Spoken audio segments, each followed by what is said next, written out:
Hey guys, this is Lawrence. Welcome back to the Ketones and Coffee podcast, and thank you so much for tuning in.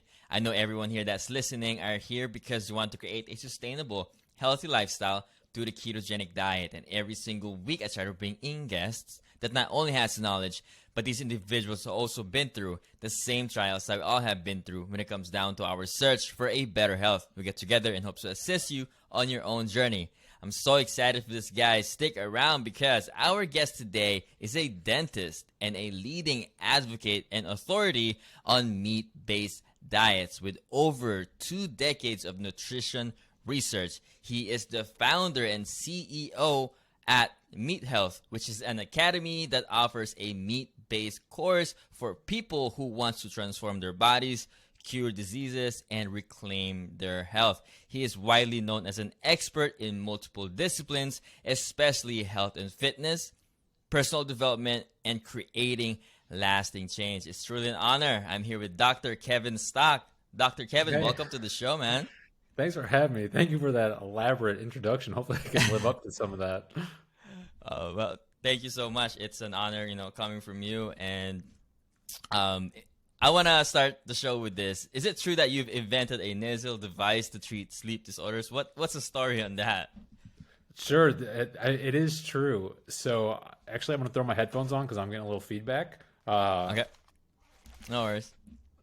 Yeah, you're my first dentist on the show, and I can't wait to get your perspective on these topics and um, what got you into meat-based nutrition. Absolutely. So, yes, Mhm. I when I graduated dental school, we'll make a long story short, and we Yeah. can go down any rabbit holes you want to go down to because each one could probably be hours long. But the one area of dentistry that really grabbed me was Mhm. this area of dentistry. It's a niche area called dental sleep medicine. And it's basically treating sleep disordered breathing with these oral devices that dentists can custom make. Mhm. And so, right out of dental school, I opened up a practice exclusively doing this. And it's one of those things that I didn't even know if I was allowed to do because I'd never heard of anyone doing this before. Right. Maybe no one had ever even done that out of dental school because usually it is an adjunct to a general dental practice. Long story short, I started this practice and I was just treating sleep apnea patients. And these oral devices work very well for certain people, less well for other people. And it's hard to predict who is it going to work for. Insurance Right. covers them, but sometimes not a lot. Long story short, right? Let's get to the point. I needed another device to help make the treatment better, and so I started. I was looking. I was trying to figure out ideas how to add, like, kind of have an adjunct to the current therapy I was providing patients. Mhm. And I had the idea one day that I could use a nasal dilator with EPAP to Yeah. basically help treat the patients. And this thing didn't Yeah. exist. I wished it would have, so I didn't have to go make it. Mm. But Yeah. it's been many years in the making Yeah. now in development, and finally got the Yeah. patent in 2020. And Mm. right now, it's not used to treat obstructive sleep apnea. We haven't got FDA approval for that yet, but we are using it as an anti-snore device. So people can buy it, uses it for Mm. snoring. It tends to work Yeah. just great to treat snoring all by itself without an oral device in combination with it. So that's kind of I'll say the short of that story. Yeah. The reason why I asked because we you don't see that many often with practitioners, right? Where you really have to care enough for your patient to do all of that work, right? And for you to be able to you know identify what's actually causing the problem and not just relying on like history, right? And Hmm. for you to to create your own product, it means that you're actually doing the work, doing the research, and to keep everything moving forward, right? So I just commend you on that, and it Thank you. plays well into your program because I love your program so much about uh, Meat Health Academy because it just going through the program, I see that you've really have done your research. You've really dealt into what's really working, is what's not working, and has done your due diligence. Maybe from experience, we'll get to that in a second here. Um, I'd like to dive in your story here because our stories is the bread and butter of the show, and my mission is to always to try to understand lifestyle transitions, right? And you know this so well. Your course must have taken thousands of accounts from people who had major success versus who has fallen short. And our reasons, which are what we call our why, so to speak, is what we believe connect the knowing what to do into taking action. You talk about nutrition, lifestyle intervention, as opposed to just opting for the conventional way to treat conditions. And I have had a lot of people on the show, and not most, but all of them came from struggle, came from just pain and suffering, and which is why they're so good at their job, because it's personal to them, right? And that's what I'm seeing from you. Like you do everything yourself, and there are so many things that I'd like to talk about. Let's get into what led you to your mission here, right? It is also important to point out that you are also a national level physique competitor, and it seems like you have taken things that interest you to the highest level, and your mission has been to help people understand and make it simple for them. And I want to know, what has led you to meat-based nutrition, and how did you come across it? Sure, it's kind of a long story, so I'll try and keep it brief. And then we can take it as detailed as you like. But the short of it is, I was an overweight kid, and I can remember at that time, very young age, like the one kind of consuming thought was like, look, I just don't want to be this overweight kid. It's self-conscious, all that stuff. So this is like early junior high, maybe 7th grade, something like that, where I started like doing these diet experiments. So, and those lasted, I mean, technically to this day, I have been on some kind of diet experiment over the decades. And so I started to figure things out a little bit in high school.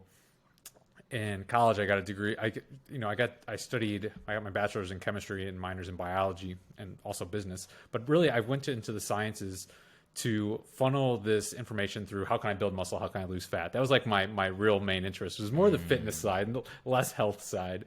And I started to figure out more stuff in college. I was getting better in shape. And by the time I was in dental school, I felt like I really had a grasp on like how to transform my physique and just the underlying like principles of body composition. So I started kind of writing about it, blogging about it when I was in dental school. I had this site called Muscle Science, and so that was kind of my initial publishings in the area. And I never really wanted to be a bodybuilder. Like that was never my interest. But because I started working with more people were asking me all these questions when I started blogging about it. I was like, wanted to practice what I preached. And I was like, all right, let's just put these concepts to the test and let's do some competitions. So I've done a few physique competitions. So that's where those came from. So that's kind of the backstory of the fitness story. What led me to, I like to say that was like the first half of the journey, and then the second half of the journey was like figuring out the health part. So like I figured out the fitness, but when I remember I was 30 years old, and I was like, I'm not feeling as good as I should. I'm having all these kind of nagging symptoms, everything from like not sleeping great to really relying on coffee to try and get through the day. And I think brain fog and just lack of mental energy was the number one thing that pushed me to like, look, I'm going to put physique secondarily, and I'm going to get a grip of like, how can I feel my best? And that was the start of that journey of finding health and fitness. And since I had so much background in the sciences and studying nutrition, even though it was through the lens of body composition, I was able to pretty quickly find my way to the health part of the equation. And I like to say I finally like found health and fitness. When you can have your steak and eat it too, is the corny saying I like to say.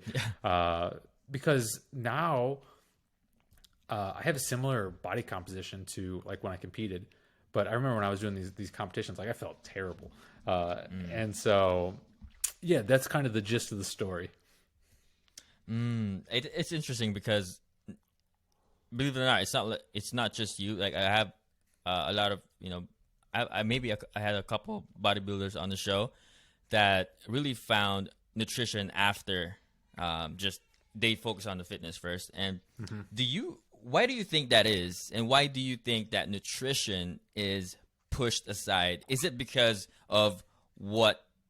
Is it because of fad diets and not focusing on that? Because people may think that it is um, it's a fad. Like in that industry, when you're in it at the time, do you think that nutrition is always lasting in mind? I think for me, and perhaps a lot of people, especially like when you're younger, for me it was like Yeah. vanity driven. Like I just wanted to look better. I wanted to feel better in my own skin, and I thought less about nutrition. Like, am I meeting my vitamin and mineral requirements or You anything we could like still that? get away with it, right? Yeah. Right. And when you're young, you can kind of get away with it. I think where it transitioned Yeah. is a few things. One, as we get older, you stop being able to get away with it. And like I experienced, you don't feel as good. For other people, it's like the health becomes like they have a health problem, they have a digestive problem, they have an autoimmune condition. So it's like Yeah. they would like to, get healthy is kind of what leads them to it. So I mean, people have. I've talked to many people. Like the path to trying to find health, it tends to be different Yeah. for everyone. And some people it starts with just this vanity of trying to find physique. A lot of times people are just trying to cure a health problem. One thing that's worth saying is, and I see it pretty commonly, in the Twitter spheres where I see it a lot, is people focus on body composition too, I'll say, very exclusively, and basically that's all you need to do. If you get healthy body composition, you're going to be healthy. And to me, that's patently not true. Like you can have a good body composition and still not be healthy. I was an example of that. My dad, I use all the time. He's a classic example of that. He's same kind of body composition as me, 5'11". He's 160 pounds. He works out regularly. He's very active, golfs all the time. But he's had like every health condition you can imagine. And it just goes to like the quality of your food matters. So even if you don't have a lot of body fat, that doesn't mean you're necessarily healthy. Now, for most people in the United States, for example, are overweight or obese. So if they do improve their body composition, they do tend to get healthy. But that's just not the only thing we should be focusing on. I think we need like that's an important part of the puzzle. You need to have like a healthy, fit body is important, but the food quality to get you there is also important. So I'm not a big fan of things like if it fits your macros. Like, hey, as long as you hit these macros, you're all good. Because I do think food quality matters quite a bit when it comes to the health part of the equation. That macros part of the equation, if you follow it short term and you're just body composition, you can get results. That's why it catches on. People are like, look, I followed the macros, I lost the fat, but the question is it sustainable? Is it going to lead to long term health? Yeah, I always tell people all the time, like if your lifestyle is working, if the food that you're eating gives you energy, great, don't change anything. But if after eating makes you feel tired, lethargic, and not want to do anything, you might want to think about it. And if you're always in and out of diets, meaning your lifestyle that you're on right now, and you always want to go on diets, 30-day, 7-day, whatever, your lifestyle isn't working anyway. So that's what I always tell people. Like, if your lifestyle is working, great. But you owe yourself this much to learn about like other stuff. Like, I don't care, is keto, carnivore, whatever. Listen to your body, and your body will tell you a lot of things, right? But I want to get to your course, because I think we have a lot to talk about here. You have a course which is a 2-step system. It's you talk about being a simple, actionable, no BS approach to transform your body and health. During the course material in the beginning, I love when you said the number one goal for you is to not get people overwhelmed. And I understand the reasoning about people being overwhelmed with information, but why should that be the number one goal for you? Well, I just think so the program I put together, it's over 14 hours, and it's about doing a meat-based diet. And when you say, eat mostly meat, like, especially if they say just eat meat and drink water, it sounds so simple, right? I know very few people that just took that equation all the way to success, because there's bumps along the way, usually early on for sure. There's so many questions that come up that bring fear around, like, oh my God, what about vitamin C? What about fiber? Am I going to have diabetes? Am I going to have a heart attack? Am I going to have colon cancer? And it's unfortunately not just like a one size fits all. Like the two kind of principles that I try and format the entire program on is like, we are humans. We are far more similar than we are different. We should be eating a similar diet. Like it makes absolutely no sense that there's some humans that should just be eating meat and other ones that are just eating lettuce. Like that just makes no sense. We don't see that anywhere in the animal kingdom. Like it doesn't make any sense. But on the flip side, it is also that we are each unique in that we all have different histories. We do have slightly different genetics. We have different goals. We have different cultures. And there's some people that, for example, could do wonderful with, let's just say, 70% meat, 30% I'll just call other. And there's other people that if you give them that 30% leeway, it turns back into like the standard American diet. So they need to be more like abstainers, being like, they need to be very strict, or at least for a time period. So basically it's my way of saying like, there's like it's a program that we need to be able to account for these differences, for the similarities that we should be eating a similar diet, but also for our unique circumstances and goals. Yeah, like also, simple doesn't mean easy as well. Like it can be a simple change, but there's a lot here that you need to account for. Like if you're running for weight loss, let's say, is that a great goal, right? Because when you're running, there's a lot other variables, nutrition and sleep, and we all know the 4 pillars of health. But if you stay consistent, just having a mindset before you start something and having to set those goals, the correct goals, having your why set up is going to you're setting yourself up for success. But not knowing what you're starting is something that can lead to falling short, right? I forgot. Not to interrupt you, but you asked the question and I didn't even answer the question. So you were like, why do you say keep it simple, don't get bogged down in the information? And the one to answer your question, which I think is important, which is why I was cutting in on you, sorry about that, is that I see a lot of people, and I'm kind of guilty of it myself in certain areas, where it's easy and kind of fun, just sit back, listen to someone lecture, learn. And knowledge is power. No one's a bigger advocate of education than me. Like, I am all about it. However, if you don't translate that into action, it's not going to do anything for you. Yes, and so in the program, I emphasize, I'm like, look, we're going to go through a lot here. Don't let that bog you down, because underneath, like, the way I'm like, simplicity is on top. That's all you need to be doing. We'll add all this complex information on bottom to help supplement that simple action that you need to take. But that's why I emphasized at the beginning, I'm like, look, don't let the 14 hours of content that we're about to I'm going to try and put into your head. I would say, like, I'm doing like 2 decades into 2 days is what I was trying to do with this program. But I didn't want that to prevent people from taking action right away. And so almost the most important thing for me is, like, when someone enrolls in a program, that they're taking action like day one. Because if they wait until they consume all the content, it might take them a week, and by the end of that week, they may have lost motivation. They maybe never figured out their why, which we go through in the program. And so that's why I stress it's really important. Like, we're going to go through a lot of great information here, but the most important thing is that we got to take action on it, or it's not going to do anything for you. I love that. I recently read this book by Jim Quick, Limitless. He said, one of the 7 lies that he said is knowledge is not power. Because if knowledge is not met by action, then knowledge is something that can't do anything for you. But if knowledge is met by action, then that's how it becomes powerful. And so I love that you said that. I did a little research about this course. It's a great course. It has amazing principles you talked about in the beginning. If there was a course that says change is simple, but also says we understand how diets can be complicated, change isn't easy, but at the same time setting the right expectation, but with empathy.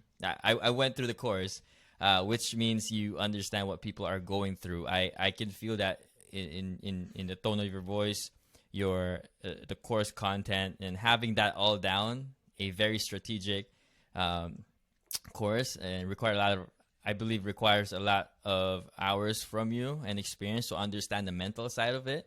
And it is clearly a well thought out plan. And before we get into all these uh, nit and gritty of the course, who is this for?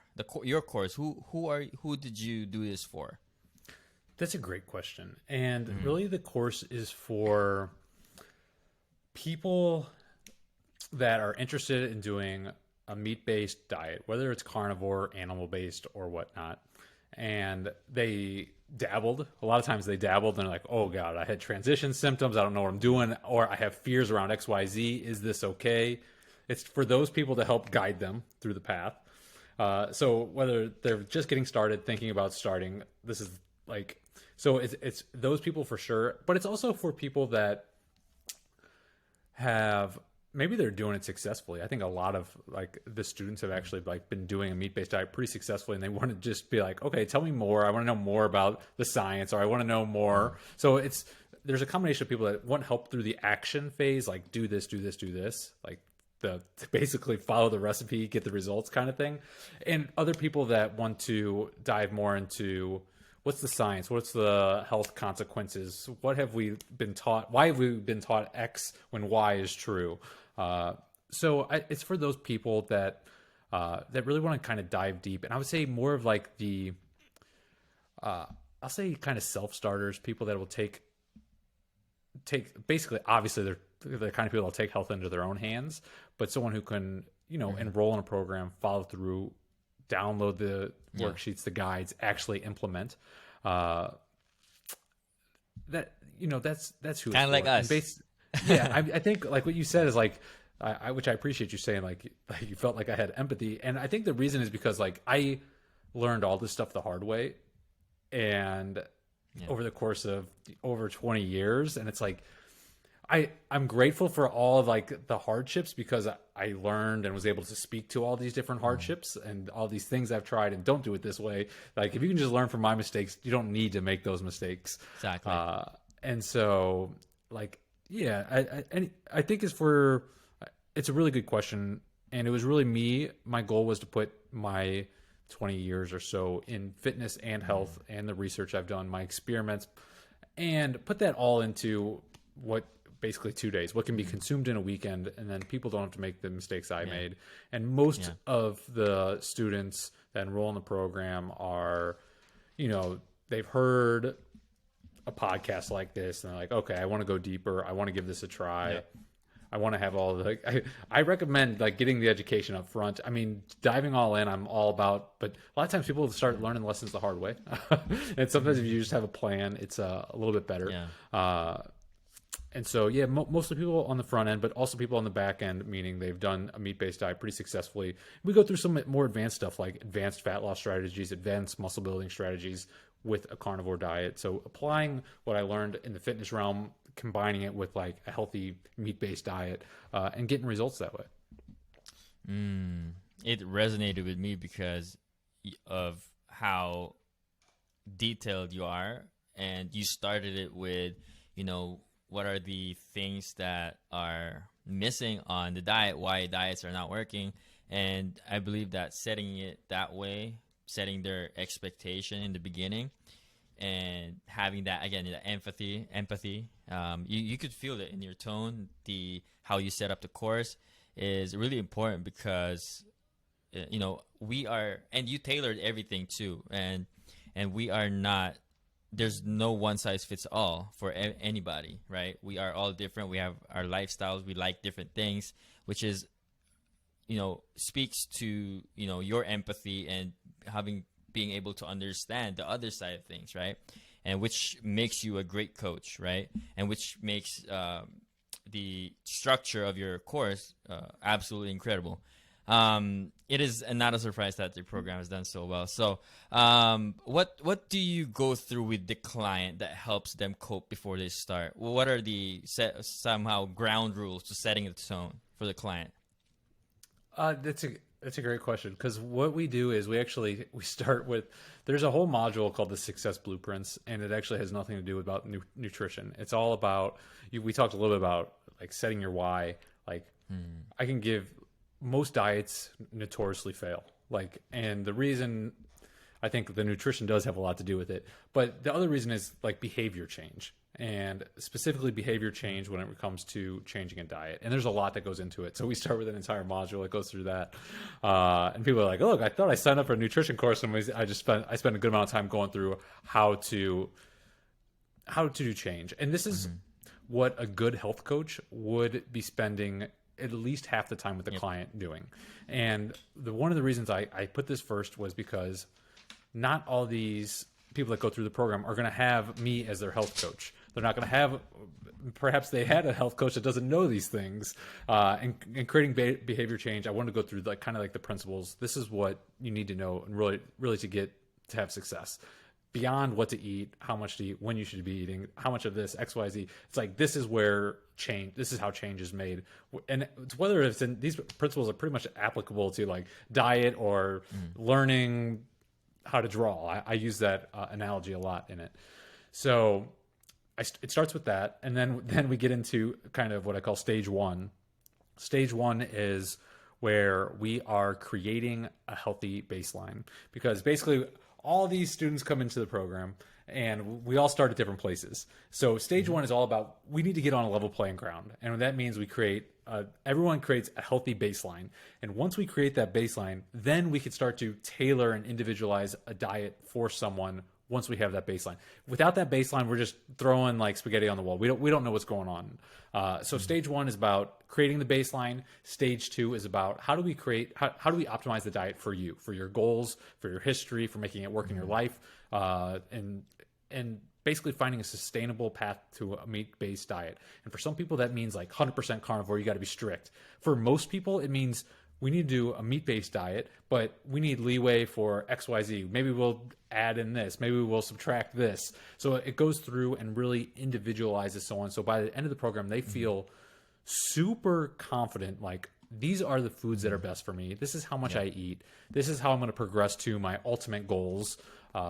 And so that's kind of the I'll say the action part of the program. Yeah. So we do the success blueprints, which is the coaching. Stage one is the baseline. Stage two is optimizing the diet. And then the second half of the entire program is more like the actual academy part, where we go through we talk about macros like carbs, fats, proteins, how much, which ones should we be eating? We go through health concerns. So we go everything through cardiovascular disease and red meat, to diabetes, to autoimmune conditions, gut health. So we tackle like the health implications. We talk macros. We talk about what's wrong with eating plant-based foods. Like why shouldn't we be vegetarian, or why should we not be eating? Why is it important? Plants. Sorry to cut you off, Dr. Kevin here. Why is that important to know the implications of, let's say, if I eat this, knowing the implication, does that help me long term to stay on track, to stay sustainable? Why is that important for our listeners?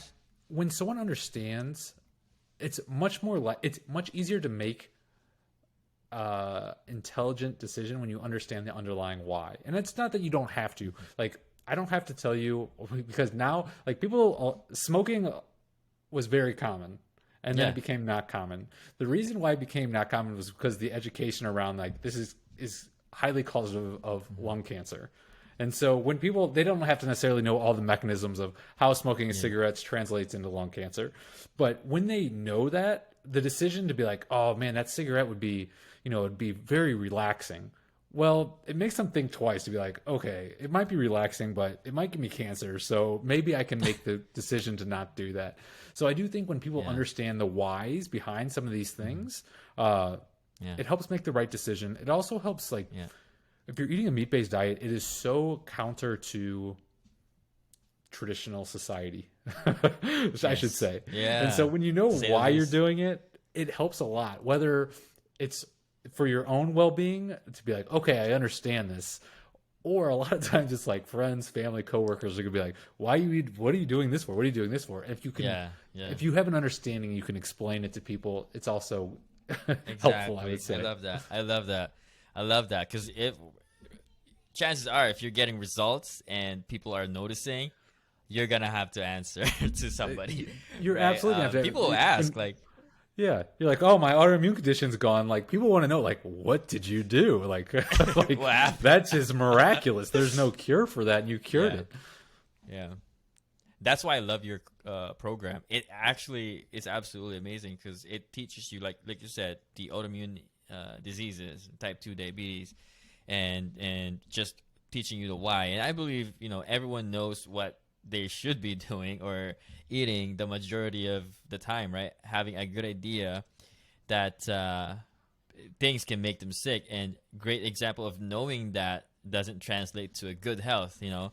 Correct me if I'm wrong. Like, a lot of people know to steer away from foods that do us harm, and yet are witnessing obesity grow exponentially. Like, we know that we have to steer away from fast food, processed food, all of those things. If it's that easy, it would have been easy to do. Like, there's no other way to explain that. It is a simple change. Like, we have to cut down on stuff that's making us sick, basically. And people should know how to gauge their feeling, because the feeling will give you a lot, right? If you eat something, it makes you feel tired. For me, that's not food, right?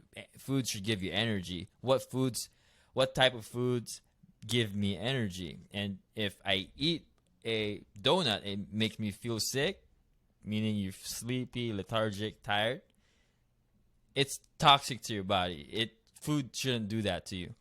I just want to point that out. And what are they missing? Like, if they have the knowledge, if they know, they know to steer away. What's missing? Like, they've tried diets, tried different diets. What's missing for them to make, to push through to success? So, like, when people know, like, well, for one, I don't think people truly know when something is bad for them. For example, you gave an example of a donut. I could probably eat a donut right now and feel fine. Okay, like, but does that mean that donut was fine? So for someone that does that and can eat a donut and feel fine, for example, they may be like, well, I know this is bad, but look, I feel fine. But what happens is, and this is really the kind of the insidious nature of nutrition, is, and I use celiac example, like people with celiacs as a good example. So someone with celiacs, they eat gluten, they have an immediate severe adverse reaction in their gut. So they know right away, whoa, I can't eat that. It's really bad for them. Whereas most people, they eat gluten and they either don't notice anything negative, or if it is, it's so minor, it's like no big deal, whatever. And so they keep eating it for day on day, week on week, month on month, year after year, decade after decade, until it might be 20, 30 decades down the road. But then they had an autoimmune condition. They have no idea where that came from, what food led to it, because it's impossible to trace it back to something that you've been, like there's no way to trace it back. Whereas someone with a severe adverse reaction, like someone with celiac disease, they know it in an instant. Like, okay, I know I can't eat that food. Figured it out. No. But most people, it's more like, oh, I have some pie, I have some, donuts, I have this standard junk food that perhaps is not making them feel as bad as someone else. And so they conclude it's maybe not that bad. So that was a kind of a long way of me explaining that. I think part of the problem is people don't realize really how bad or toxic certain foods are, because the cost is not that bad. Meaning they don't feel bad enough in the short term. The short-term pleasure of the good taste overrides any like, oh, my energy dropped a little bit. And I think that does kind of then ride into the next thing, where it's like like food addiction, not my favorite word, because we need to eat, right? So in a way, we're all addicted to food because we need, right? But there are, like, if you can't give up sugar without cravings and mood and it disturbing your life, there's a real kind of, I think addiction is a semi-appropriate word there, where it's like this substance, we don't need it. Perhaps it's toxic in your body, especially in quantities people are eating it, and you can't give it up. Like, there's some real kind of addictive properties there. So the combination of like addiction properties, it tastes good, it's not doing anything bad, society, my friends are doing it, everyone else is doing it, I want to fit in. Like, there's all these things that keep us in like the bad spiral, I'll say, that we need to get out of. It's tied into everything we do. And That's why it's so hard to switch to a a lifestyle like keto or carnivore, because it's in our social settings, it's in a family setting, it's in all of these celebrations, in your culture, and just your conditioning growing up. And so for some people, they blame themselves for not being able to follow through a diet. Well, for me, it's not their fault because of your condition. Just be kind to yourself and know that this is a process that you go through. You can't just expect yourself to be perfect the first time you do it. That's why there are people that are when dieting becomes chronic, that's when you seek help. You need a coach to push you through, right? Because you cannot do this alone. It's not that easy. It's years of conditioning. When you're craving, when you're sad, depressed, and lonely, you associate happiness with food. Well, because when you were a child, you were given food to make you stop crying. So you have associated that. You have that association with food and happiness. That's where I take that. I think you're right. Like happiness, entertainment, yeah. the whole, yeah. I agree. And by the way, I got this ketones and coffee. I'm drinking my coffee. Awesome. I don't know if you have your coffee, but I was in the spirit of the podcast. I was like, I need to drink a coffee. By the way, I don't think coffee is a health food, but some here and there, I think some people can do all right with it. You'll be all right as long as you're keeping it to a minimum. Yeah, I'm watching it. First stage. I want to dissect this for our listeners here. Sure. And I want them to be able to understand what goes through. So you said this is creating a baseline to fast track success, followed by a 90-day challenge. Yep. Why 90 days? Is there a reason? 90 days is there is a very specific reason for 90 days. And the 90-day, so stage one, people, like I was saying, people all start from different places. Some people are coming from a standard American diet. And so before the 90-day challenge, there's a couple of routes there's really two routes people can go. You do what is called the step down approach, where we're going to step down gradually, meaning we're going to step down to your baseline gradually. We're going to get rid of the most toxic foods, and then we'll start getting rid of some other ones, until we're at basically only meat. And when you get there, then we do the 90-day challenge. Some people that join the program, they've already been carnivore for months, and so they go straight to the 90-day challenge. And the 90-day challenge is 90 days. It's meat only. It gets progressively more restrictive. So the first 30 days is like kind of a standard carnivore diet. The next 30 days are even more strict. The final 30 days are very strict 30 days. And it's at 90 days because if you eat, so for example, let's go back to the gluten example. Most people have gluten sensitivity, right? It's on a scale. It's not like your celiac disease or nothing. A lot of times, I don't think most people should be eating tons of gluten. So you eat some gluten, you have an immune reaction, right? An inflammation reaction. And it could take roughly 90 days for foods that you've been eating to kind of clear out all that inflammation, so to speak. And so after 90 days, a lot of the inflammatory foods that we removed earlier, the body's finally gotten a chance to heal. And so during these 90 days, we are healing from those foods that were causing inflammation, but we're also adapting for those people that have not done a carnivore diet. We're adapting to ketosis. We're adapting to an absence of fiber in the diet. We are adapting to getting rid of addictive foods, like for coffee, for example. So it's a combination of healing and getting rid of some addictions and adapting to a fat-based, meat-based diet. And so by the end of the 90 days, what we have is a very solid baseline where we can actually do food testing in stage 2 and actually get insightful information. Because a lot of times, a lot of food testing, it is so confounded by, well, I ate 300 different things today. How could I possibly know what's causing an issue? So we we create this very clean, healthy state. And from that state, a lot of times people just want to stay there for a while. And as an example, when I originally first started doing a carnivore diet, I did like 6 months of what would be the 90-day challenge. So I did it basically twice. And the reason I did it for so long is I was just feeling good. I was like, I don't feel any need to add in any other food. But that's stage one, creating that real strong foundation baseline. That is a lengthy time. And 3 months, it goes by like that. It is for a lifelong transformation, right? Exactly. You're teaching yourself a lifestyle. And like I said in the beginning, like if you're in and out of diets, then your main lifestyle isn't working because you're always in and out of diets. So if you're yes, go ahead.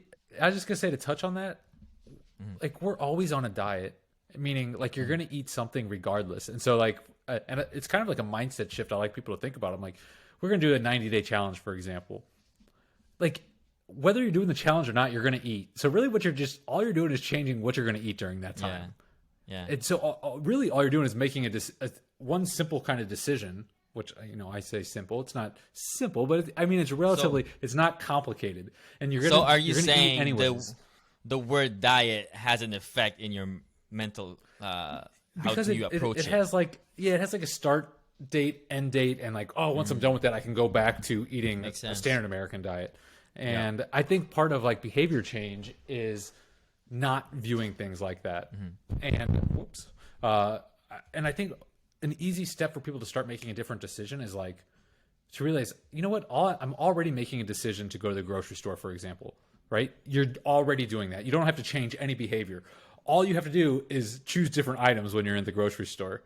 And an example I gave about just a personal example in my life, because I love behavior change where all you have to do is make like a simple you don't have to do anything different. You just have to decide one thing different. And so, for example, I was going to buy some new shoes. I was going to buy new shoes regardless, but I went and bought some barefoot shoes, and I'm not going to go into like all the reasons why, but this was to help with my gait and things like that, barefoot shoes, to get healthier feet. But all it really took was, a decision to buy different shoes. It didn't take like anything else, right? Yeah. And so it's not like certain things that are harder, like working out. So if I tell someone like, all right, we want to work out for an hour a day, that's harder if they haven't been working out because they have to make time for it. You got to make time for it. You got to decide it. You got to do it. A lot of these decisions, we're going to do it anyways. Like you're going to eat anyways. You're going to go to the grocery store anyways. All we're changing is like what fills those spaces. So I like to frame things like that because I do believe it makes change easier. Versus like there are harder changes, like things that take time tend to be harder. Like trying to get someone to work out every day for an hour is, I think, a harder change than making a diet change because you're going to eat anyways. Another important point there is environment. How huge does our environment play into creating a long-lasting change here? I mean, it is short of everything. I mean, it is that important. Like if you set up the right environment, you're guaranteed to succeed. Because if we think back to, I'll say kind of like we talk about ancestral diet. People, like they didn't have to use any willpower. Like they were like out there hunting to eat what they could. Like their environment was perfectly set up and adapted to what they should be eating. Unfortunately, the modern environment is, it's set up completely against us. So what we didn't have to do back in the past, our ancestors didn't have to do, we have to consciously construct our environment if we want to have success. I think willpower is one of those things that we need a little bit of it to get going, but relying on willpower is, I think, a good way to failure.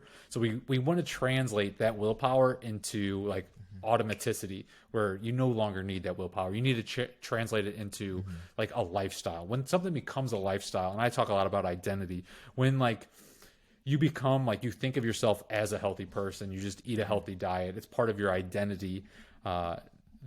It gets rid of the need for the willpower.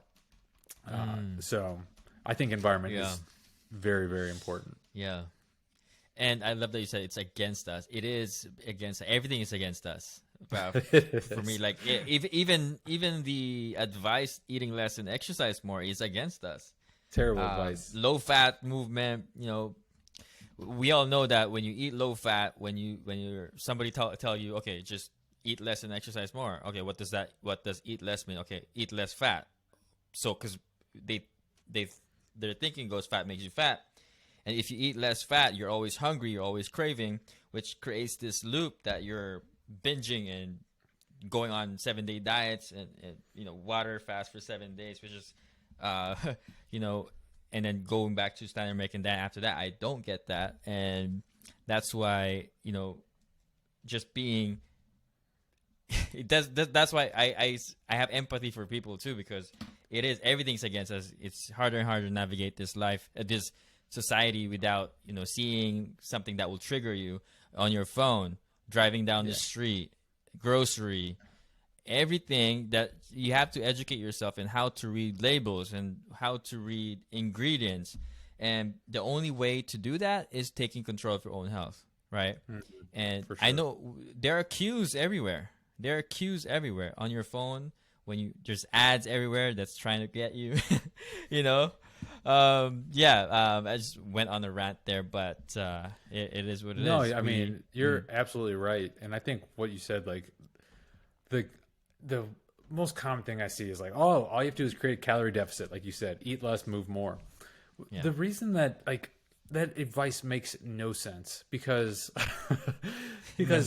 you can only create a calorie deficit. Like the body will adjust. So if we create a calorie deficit, you can't starve your way to a long-term body composition you like. There's that's not a sustainable path. And so like when you create a calorie deficit, meaning you eat less and you move more, well, the body is going to adjust. It's going to drop its basal metabolic rate. A lot of times people will lose muscle mass. It adapts. So you're no longer in a deficit anymore. So if you want to keep losing fat, you have to create another deficit. So you have to move even more and eat even less. And that is a straight path to zero. And so, and malnourishment and starving, and you just can't succeed that way. There's no path to success. And so I think that's like the path for like someone that wants to like lose some short-term fat, whatever. Yeah, you eat a little bit less, move a little bit more. It's a short-term strategy, which can be fine if someone's like doing a physique competition, et cetera, et cetera. But like to rely on like trying to keep eating less and less and less, it doesn't make any sense. It doesn't make sense. That's why I'm happy for people who are listening to this recording right now, because you're on your way. Like you're on your way to realizing all of these, getting into the community. Because if you're listening right now, you're probably in a community already, or you're curious about what Dr. Kevin Stock is doing, right? And how he was able to create this life of his thriving, sustainable lifestyle.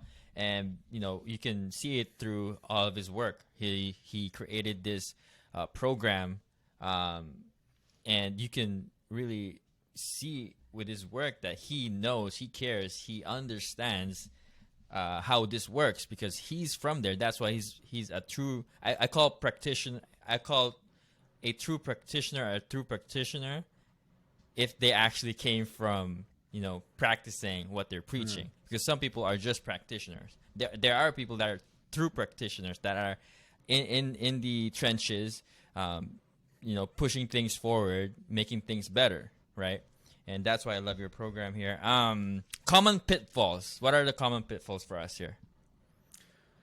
There's lots of potential pitfalls when someone's starting like a meat-based carnivore diet. The number one pitfall I would say is it's one of the reasons why the program exists is you don't really know what you're doing going into it, and no one's gonna have all the information. So it's like you don't want that to be the holdup. Like I'm the kind of person that's all like dive all in, figure it out as you go kind of person. But I do think the most common pitfalls arise because of that. They're like, just eat meat, drink water, and then on day 4 they're like, I am dead, I got a headache, I can't go to the bathroom, I got all these basic keto flu symptoms, carnivore transition symptoms. They're like, this diet is not for me, I feel terrible, all the common stuff. So those are like the early pitfalls. One of the biggest pitfalls, and it's one of the biggest reasons people enroll in the program, is a lot of times people have been doing restrictive diets. They don't feel good. They come to carnivore or keto, and they hear, just eat meat till you're satisfied. drink water, and you're good. And so they follow those directions. And 1 month later, they're like, oh, I gained a couple of pounds. 2 months later, they're like, oh my gosh, I'm up 20 pounds. 3 months later, like, I can't keep doing this. I'm not, my clothes aren't even fitting anymore. Like, they are putting on fat.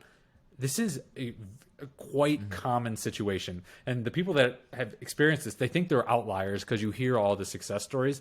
But you don't hear all these stories where people start a carnivore diet and they put on weight. I hear about them day in and day out, all day. It is, I almost think it's like almost the rule. I hear about it so much. But no, it's not the rule, but it is very common. And so the common pitfall is they put on the weight and they're like, okay, I have to start restricting calories right now, or this diet isn't working for me. Or it's like, look, I'm not, maybe a lot of times they actually feel great. They're feeling good, but they're putting on fat and they're like, look, even though I feel great, it's not worth me having to buy a new wardrobe and be fat and not feel good like I don't like how I look. So the most common pitfall I see is that's definitely up there. And if they go into it with the right mindset and knowledge, they can find their way over this pitfall. Yeah.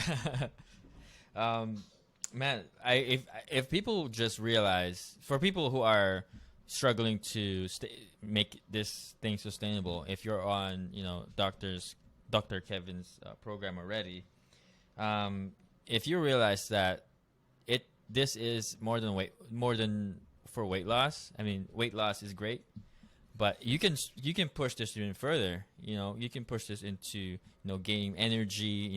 No more brain fog, productivity. You can push this further, and you will be unrecognizable. You can maybe with all this energy, you can start a new business. You can start a new side hustle. You can use this into your advantage, right? For people, I've seen this happen so many times. Like when people start a keto diet, a carnivore diet, they're a totally different person.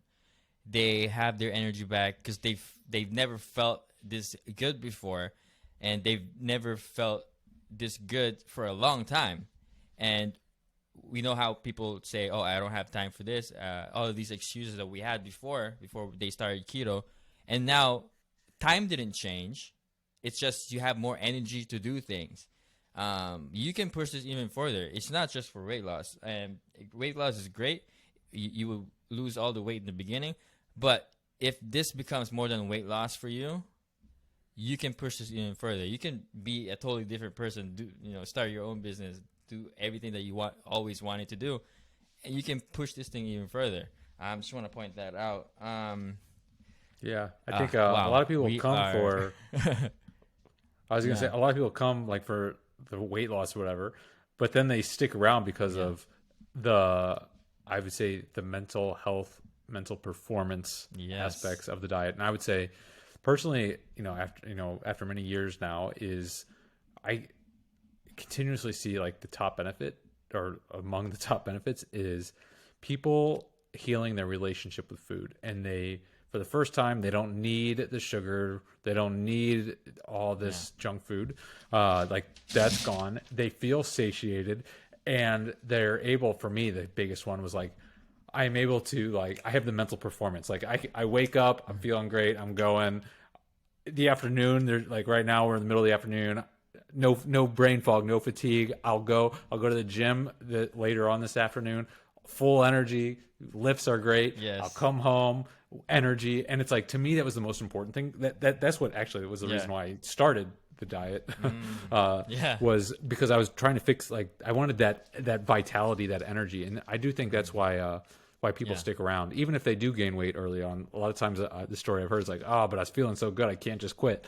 And people that are gaining weight, there are ways we can get rid of the fat. And I think most people find that they can maintain a body composition that they are more than happy with, and feel great at the same time. It's not like you have to starve yourself in order to look the way you want.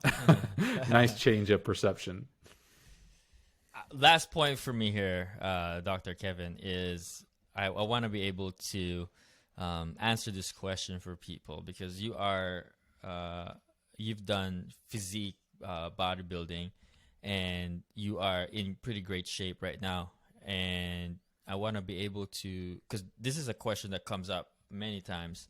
People always ask about building muscle on keto or carnivore. Yes or no? Is it possible to do that on carnivore diet? Oh, the answer is very simply yes, but I think we should add a little bit of context for people. Yes, you can 100% put on muscle keto carnivore. The caveat, one of the pitfalls that I didn't mention that is a pitfall is switching to keto or carnivore. Often, someone that is an athlete or has been working out for a long time will see a drop in performance for 4 weeks, 8 weeks, 12 weeks. For me, it was 8 to 12 weeks. But I was feeling so good that I was like, okay, a drop in the, I'm willing to go through like this drop in performance. Like, let's see what's on the other side. And what was on the other side is lifts came back, energy, muscle glycogen starts to replenish much more efficiently. And so, yes, you can absolutely build muscle. And I think the evidence looks more and more like at the same kind of clip once you're adapted as like a high carb athlete, for example. As long as you're hitting your protein, and with carnivore, that's not a problem for most people unless you're doing something weird, like just eating sticks of butter. You're doing that, and you're not under eating those two things, and you're obviously training and providing the muscle stimulus for growth. Mm-hmm. Yes, you can and will build muscle this way. Why do they ask that in the first place? I don't want to get. I'm not a bodybuilder in any capacity. Why do they ask that? I think the question is generally more is like, can you build muscle as effectively if you're keto carnivore or versus a higher carb diet? To me, that question makes more sense because I could make an argument for carbohydrates in that case, because carbohydrates stimulate insulin most maximally among the macronutrients, and insulin is a growth hormone. And so if we could just use that simple logic, more insulin can help potentially build more muscle. However, it's more complicated than that. And really, when we're maximizing muscle protein synthesis with adequate protein in the diet, especially leucine seems to play a notably important role there, as well as overall intake and muscle stimulus. It seems to be like carbs don't appear to add any additional benefit after one is adapted to a high-fat, low-carb diet. Like right now, for example, I'm sorry, I was going to give one more example. Right now, I'm doing a carnivore bulk right now, and I'm almost 4 months into it. I've never heard that before. Oh yeah, carnivore bulk. October, You're November. I'm 3.5 months into this, where I'm consciously trying to put on muscle, and there's various ways I'm doing that. But I've put on consistently 2 to 3 pounds for the last 3.5 straight months, 4 months almost. And I expect that to continue, probably the pace of weight gain to drop off in the next year. I'm doing this for like at least 18 months. Just as a kind of an example, like, can you build muscle eating mostly just meat? And so, yeah, you definitely can. Yeah. And I'm personally doing it right now. Awesome. Dr. Kevin Stock, guys, if you are somebody who wants to try the program, it's is it academy.meet.health? It is academy.meet.health. Dr. Kevin? Awesome. Where can people find you, Dr. Kevin? So I have a website, kevinstock.io, and I would go there, and I write a weekend newsletter. It's called the Saturday 7, and I would just subscribe to that because I put my best stuff in that anyways. So that would be my top recommendation. Awesome. Dr. Kevin Stock, thank you so much for having, I love having you on here just to talk to you about that. Your program is amazing. If you want to go check that out, it's academy.meet.health. How many videos is this again? Oh God, it's a good amount of videos. I don't like that to overwhelm anyone. It's all the information you could possibly need, but it's also as easy to implement as possible. It's roughly 14 to 16 hours of trainings. I've added some, so it's 2 days work, 2 decades into 2 days. I'm going to stick with that tagline. But hey, I appreciate you having me on and talking about the program. I haven't talked about it in a little while now, so I really do appreciate you having me on. Thank you so much, sir. I appreciate you. And mission is to help people transition into a lifestyle that is sustainable and will lead to a healthy, successful life. And thank you so much, Dr. Kevin, for coming on, sharing your story. Absolutely. Thanks.